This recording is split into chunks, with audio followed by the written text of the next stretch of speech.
My husband just died. Recent, right? Already up here making jokes about it. Hi, I'm Tawny Plattis, the witty widow and creator of the new podcast feed, Death is Hilarious. When my husband and fellow creator of the Dirty Bits podcast passed away in November of 2019, I immediately fell into writing and comedy as a way to cope. Now, I'm traveling around the country to interview your favorite podcasters and artists on how they found relief from grief on my new show, The Witty Widow. The podcast is slated for release in 2020. Tune in for bonus shows now, like Monday Morning Maisel, where you can join Midge Maisel and me as we cope with the loss of our spouses and learn lessons about moving through grief with comedy. And also be sure to check out Entertaining Grief, a series where I talk about how watching and relating to movies and shows has been helping me gain perspective on and cope with the death of my husband. Search Death is Hilarious in your favorite podcast listening app or visit tawnyvoice.com/podcast to subscribe and listen in. We're going to make it through this show. We're not going to get over this show, but we're going to make it through this show together.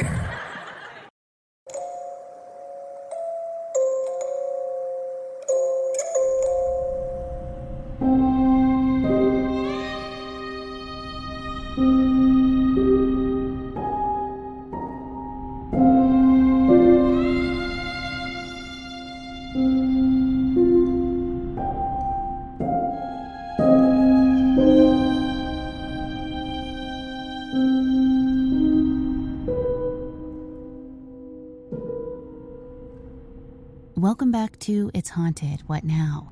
I'm your host, Lainey. Season 2 is underway, and I can't tell you how excited I am to bring you some longer stories. That's right, when I announced the Season 1 break, I got a lot of messages hoping that Season 2 might have longer episodes. I'll do my best to make sure that happens, but I'll also need your help. I'll still need your stories, so don't hold back on me, okay? Okay. Ready to get spooked?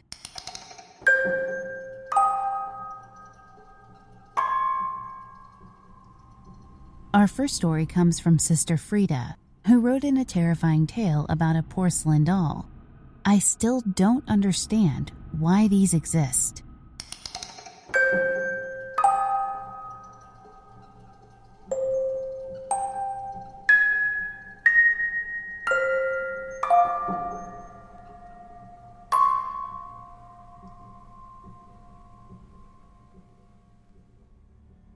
Please forgive my mistakes. English is not my first language. My dad died when I was 11. Every summer we went to a little town that has a porcelain doll museum.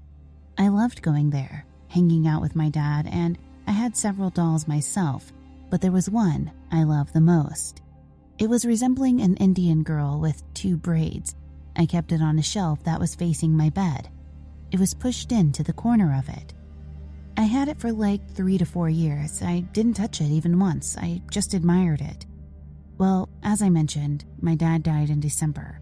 Fast forward half a year later, and it's June and the summer holidays. I'm laying on my bed with my laptop, chatting with my friend at midnight. Both my door and window were open, but it was quiet outside, no wind or anything. And the doll suddenly fell to the floor. I was startled by the noise, but confused since it didn't shatter. The shelf was 1.7 meters high, I think, so I turned off the lights, covered myself in a blanket, and went to sleep, hoping I could anyway. The next morning, the doll was still on the ground, face down, and I started to think, how could it have fallen? It was protected from the wind, even though there was none, and a 40-centimeter empty space was in front of it. I got up, shaking, and slowly approached it. I sat on the floor and picked it up. The doll was intact, except for one thing. The left braid was cut in half. Not tore, but cut. I quickly put it away and never touched it again. Not ever taking another look at it. I still don't really know what happened. I tried thinking that maybe it was my dad who was trying to comfort me. But as I grew older, that doesn't seem logical. Why would my dad, who loved me the most, try to hurt my favorite doll that I got from him? So here are the other 2 stories I promised. So prior to this story, I have to tell that sometimes the female members of my mom's side of the family get powers. My grandma could heal with her hands, and I'm no exception. Well, was. I've kinda suppressed it. When I was little, I could sense people moving. Like when I was in a room, I got a feeling in my throat that got bigger when the person moved closer and smaller when they moved away from me. And I always looked at the closed door just before someone entered, even when loud music was blasting from my headphones, so there was no way I could hear them. I actually didn't think much of it till I casually told someone and they told me I was crazy. That's when I started to suppress it, and I could do that for a while, but a few days after my dad's death, it came back stronger than ever. My brother, his partner, my stepmom, and I were in my room at night. They were sleeping there to make sure I was okay because I was mentally unstable. And I get this feeling in my throat again. It felt like someone was pacing outside my door, but I had a glass panel door and the lamp in the corridor was turned on, so I could see that no one was there. I didn't sense anything threatening. I still believe it was him watching over us. This happened 3 years after his death. I was living with my mom and my then best friend came over. We were talking about paranormal things. She was checking out my lighter collection on my table. Then we sat on my bed, still talking, when we heard a rattling noise from the shoebox I kept the lighters in. For a few moments, we sat there in complete terror. Then I finally mustered up enough courage to go check it out. All my lighters were pushed to the two sides of the box, except for my dad's lighter, which I kept. It was standing in the middle of it, while the other ones were laying down.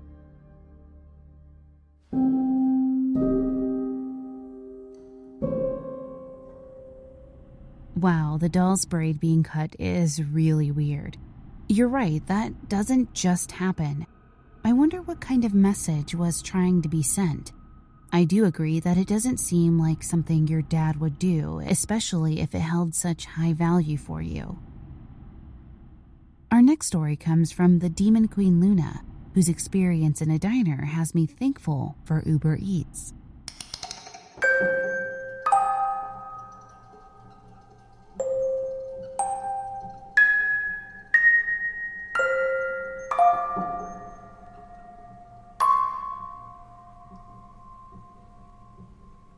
I'm on my mobile, but this just happened and I really feel the immediate need to get this written down.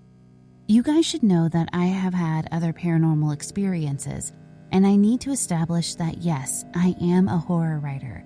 No, I'm not making this up. Otherwise, I'd put this damn thing on no sleep or something. Just an hour ago, I left the movie theater after watching a lighthearted movie. Nothing scary at all. Right after, I went to a restaurant to get some dessert. I had a hankering for pie. As I was there, I felt this nope. I call it a nope because my back arches severely away from whatever is behind me. This nope only happens when someone or something bad is behind me. I don't claim to be psychic, but I am sensitive. Usually, this only happens with living people.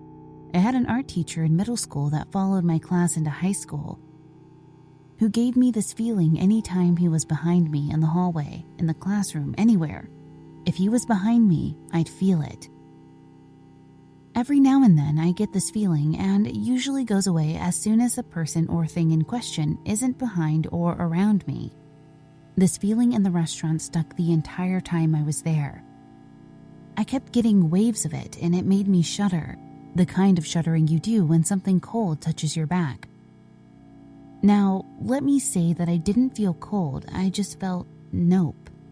After I was done, I and the person with me, who I'd been relaying this nonsensical feeling to, went up to the register to pay. As we were up there checking out, I looked at the lady at the register and blurted out, "Is this place haunted?" I don't go around asking people that shit. I just don't. I don't need to look like a lunatic asking about bad vibes and cornflakes. It's just not something I do. This lady, without skipping a beat, tells me that the other location she works at is. She said she literally watched a printer nearly be pushed off a counter in the back room, and another person there witnessed it too, and it was caught on the security camera. She said she and the person who witnessed it were both working at the restaurant I was at tonight, and she said she was a little worried because she's noticed things now moving around in her home. She asked if it could have followed her, and I told her yes. I said she needed to go sage herself, her home, and the freaking restaurant and tell it to get the fuck out. The entire ride home, I still felt this nope. So bad to the point where I just saged myself, the person I was with at the restaurant, and my whole damn house. I feel so much better after saging. This shit was just too strong not to cleanse every inch of the place, and I feel the compulsive need to share this all with you. Does anyone else get this nope, as I call it? I feel crazy for even sharing this because despite sharing other experiences, I've never really talked about the nope with anyone before, as I think it just makes me sound absolutely off my rocker. I don't know. I'm not sure if I'm looking for validation or closure or what, but geez, that feeling was so strong tonight.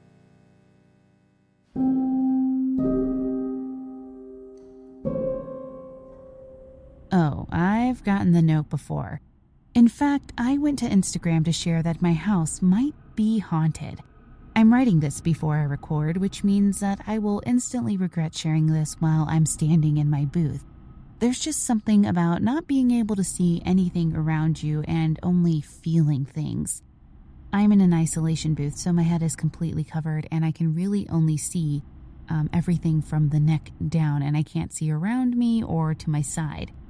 So this is past me saying sorry to future me because the house is for sure haunted, and Demon Queen's story is just a reminder to sage the house when you get the creeps. Now our next story comes from NGG 1988, who had the pleasure of meeting a shadow person.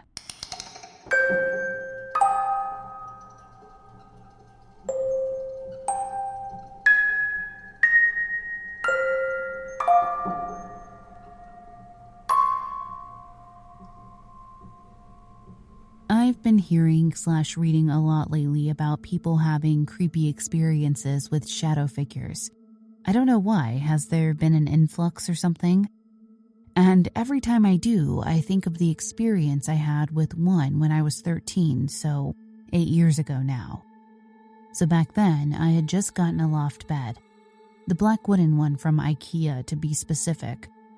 Every night when I'd go to sleep, I'd keep the TV on, which sat on my dresser across from the bed, because the noise would lull me to sleep. Well, that night the noise and the light were keeping me up. Thanks, radiation. So I decided to turn it off. When I did, my bedroom was pitch black. My door was closed. I didn't have any nightlights and no other devices were on. I rolled over onto my side, facing towards the wall, and closed my eyes. A few minutes went by and I was still wide awake.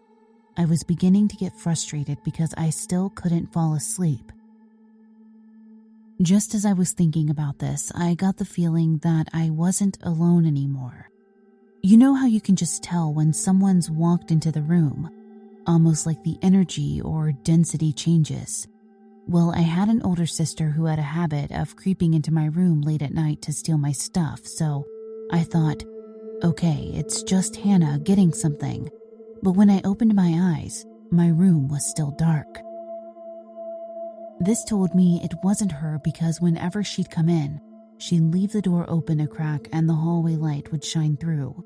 Plus, she's loud as hell, although she tried her best to keep quiet as to not wake me up. But my room was absolutely silent.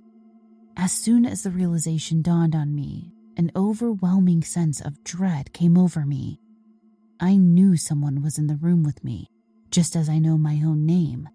But since the human mind needs tangible proof of everything, I decided to check just in case I was imagining it.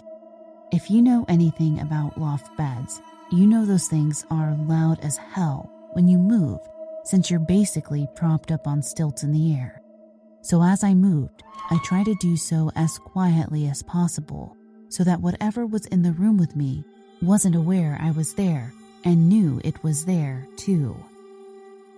When I finally reached the slats and looked down through them, sure enough, there was this black figure in the shape of a person standing in front of my dresser. I straight up knew whatever that thing was, it was evil because A, malevolence practically oozed from it and spread over my bedroom, and B, this thing was literally blacker than the darkness of my bedroom. Like, imagine being in a pitch black room and then a figure materializes, no tangible features, just a straight up filled in outline in the shape of a person that is darker than the dark. That's what this thing was. I don't know how, but as soon as I laid my eyes on this thing, I saw it turn its head and look at me. Again, it didn't have any features, so I didn't physically see its eyes looking at me. But it's almost like I could see it or feel it in my mind. It paralyzed me. Then, it began moving up and walking towards my ladder like it was going to climb up. I shot straight up in terror, knowing that if this thing got to me, something bad was sure to happen, and reached out my arm to turn on the ceiling fan light. Luckily, it was literally less than a foot away from where I was. I yelled out the guardian angel prayer as fast as I could, my mouth stumbling over the words in my haste, and as soon as I finished, I felt this overwhelming sense of peace and love come over me like I've never felt before, as if something was there protecting me. When that feeling came, all sense of darkness and negativity just shattered. I was so calm and at peace, almost like I'd taken a Xanax, although I didn't know what that feeling was until years later. Lainey here, you need a sound effect, so we got you. Go ahead and play it. I was so calm and at peace that I just flicked the light back off and instantly fell asleep. I haven't seen a shadow person since, but I do feel people or things standing near my bed at night all the time. It'll wake me up, but I'll never see anything. Whenever I feel like I'm not alone, I'll imagine a white light surrounding me and emanating from my body, and tell whatever it is in my mind that it's not welcome and must leave. It works every single time without fail, but the experience I had when I was 13 terrified me, and I hope it never happens again.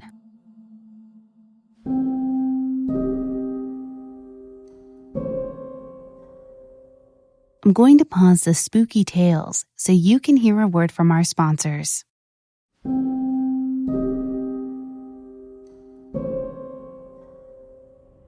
Okay, I hate the idea of shadow people. I mean, I hate the idea of being in a pitch black room and only seeing shadows with no physical distinction, and I'll kindly pass on that kind of experience, whoever is listening in the paranormal world. You said that you envision a white light around you, and that's exactly what I do when I feel the need for extra protection, especially if I'm going antique shopping, which I love to do. A few weeks ago, I was waking up at the same time every night and I kept saying, "Go back to sleep, it's the witching hour." So I basically scared myself to sleep, which is also one of my favorite podcasts. It works like a charm. Our next story comes from LoveImperfectly, whose latest experience really took a toll on them.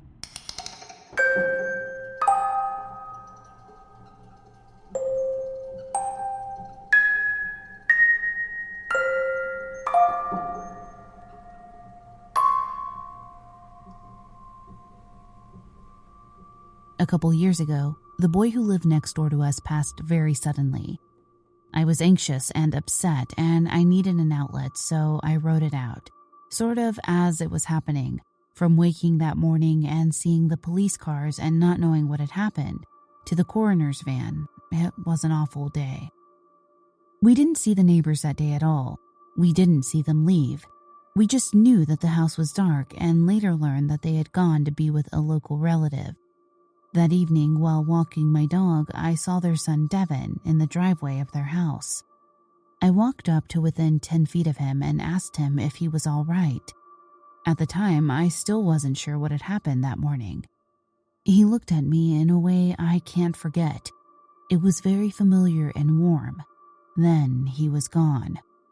I would learn that he died that morning, which is to say that he just never woke up. as a result of complication from a surgery he had some time before. It was sudden and unexpected.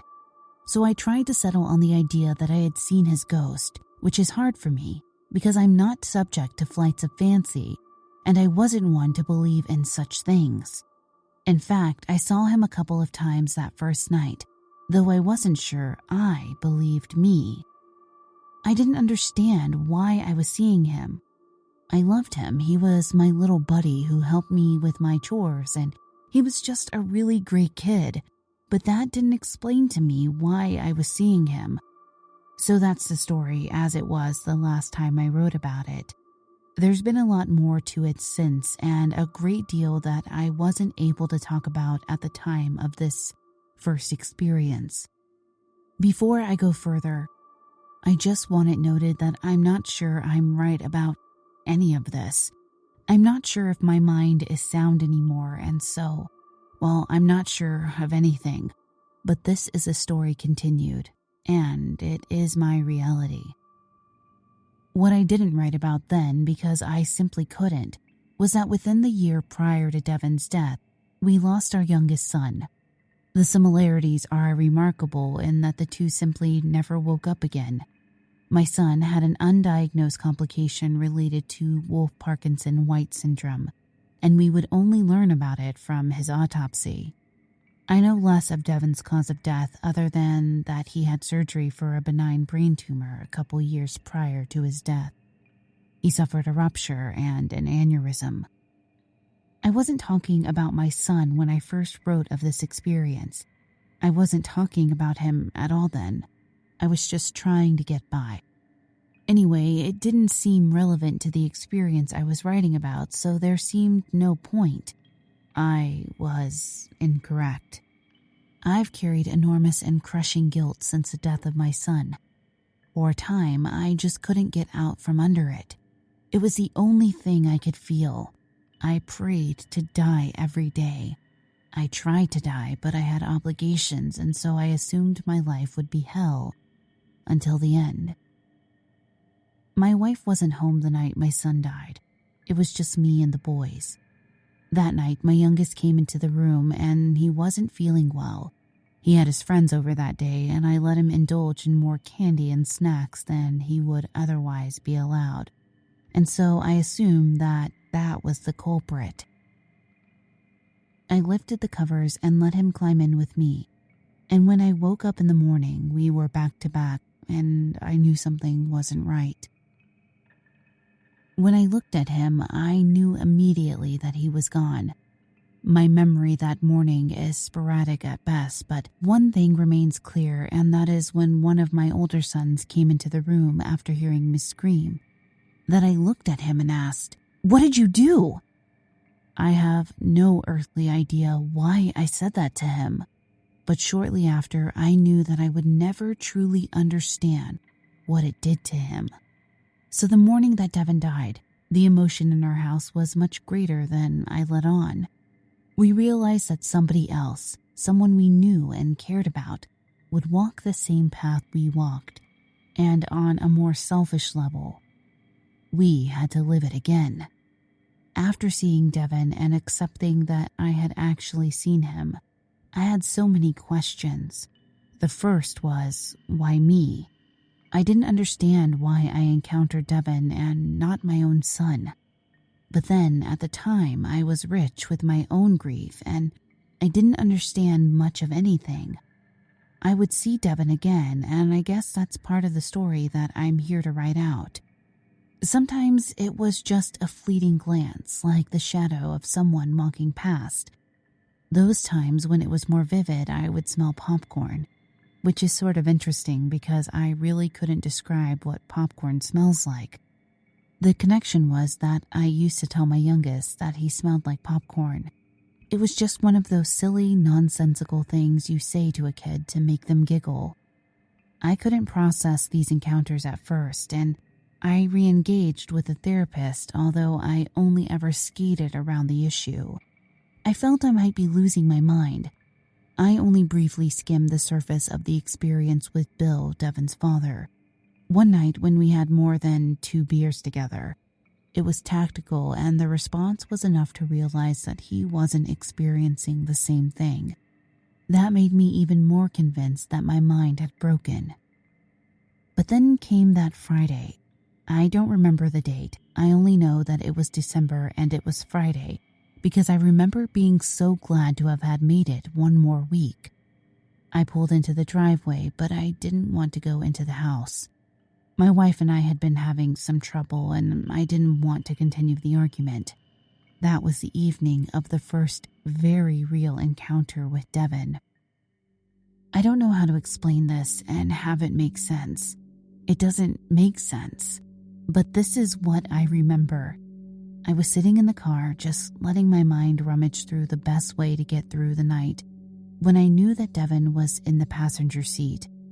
I don't remember seeing him there, but I felt him there. I don't know how to explain it. The next thing I remember is a blur, like a flash, almost colorful, like smearing paint across a canvas with your hand. And the blur moved through the front of the car until I saw Devin, as though he were flesh and bone, standing right in front of me, between the car and the carport wall. And he shrugged at me as if to say, "What's your problem?"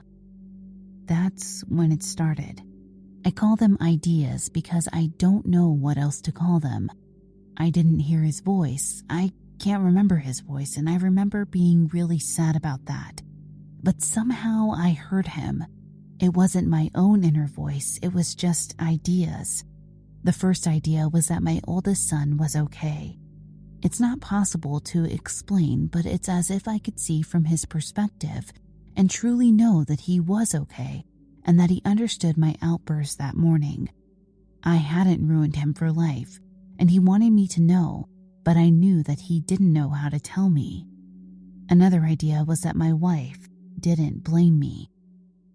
She assured me of this, but I never believed her. It was my watch. How could I let it happen? She had to hate me.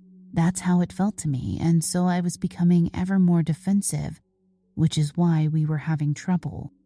The idea told me that this was my thought alone, and that I was getting angry with her over something she didn't share. It was only in my mind. When I went into the house that night, it was better. I couldn't tell her why, but I felt that things were better. I only recently explained this to my wife, and she's processing. And at the same time, I came to know that he was the reason I saw Devin. Devin knows firsthand that he's okay.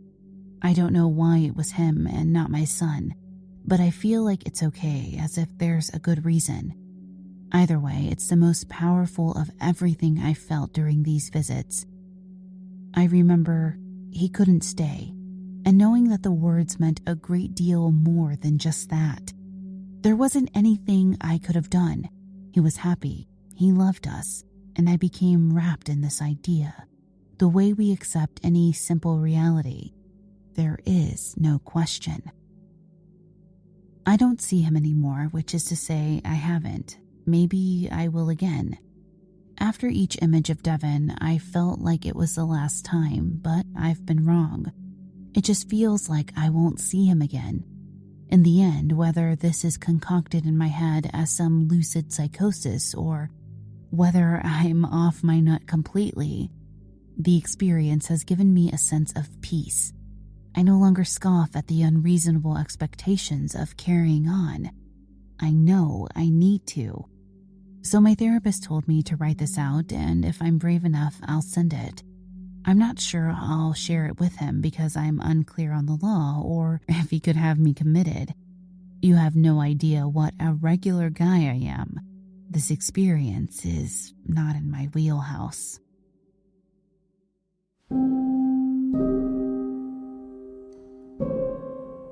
Wow, love. First of all, I'm so sorry for the loss of your son. I know the saying goes, a parent should never have to bury their child. And seeing how the loss of a child has impacted my own mother, I can only imagine the grief you feel. I will say that your story is incredible. I think it sends a great message about grief and how it can impact us. I think you were meant to experience Devin's visits, even if you think they were concocted in your own mind. They brought you a sense of peace, which is a gift. Again, my condolences for the loss of your son and for Devin. Hopefully his messages, if they continue, only bring you positive energy and good messages.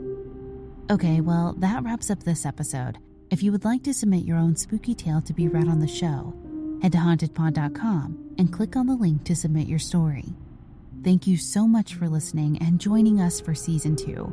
If you enjoyed this episode, please leave a positive review on Apple Podcasts or your podcast player of choice. It really does help us out, and thanks to you, our show has made it onto the charts, so thank you very much. You can find us on Twitter at podcast_haunted, Instagram at It's Haunted What Now, or at hauntedpod.com. Producer for the show and Creepy Tune creator is Nico, who manages We Talk of Dreams.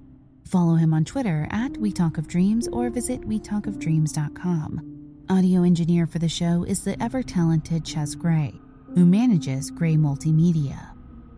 Until next time. Did you hear that?